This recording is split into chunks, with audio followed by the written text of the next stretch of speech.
Ang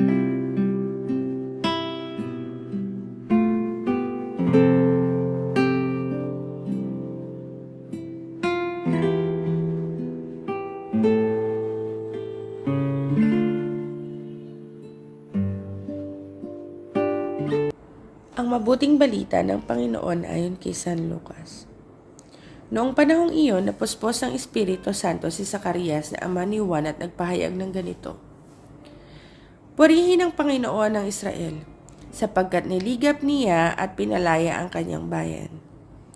At nagpadala siya sa atin ng isang makapangyarihang tagapagligtas mula sa lipi ni David na kaniyang lingkod.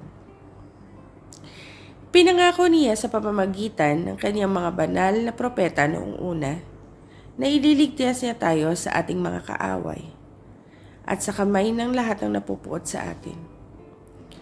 Pinangako rin niya na kahahabagan ng ating mga magulang at aalalahanin ang kanyang banal na tipan.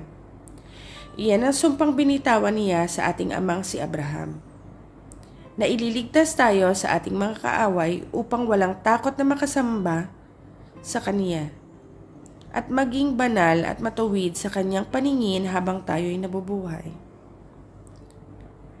Ikaw naman, anak, ay tatawaging propeta ng kataas-taasan, sapagkat mauuna ka sa Panginoon upang ihanda ang Kanyang daraanan at ituturo sa Kanyang bayan ang landas ng kaligtasan, ang kapatawaran ng kanilang mga kasalanan, sapagkat lubhang mahabagin ang ating Diyos.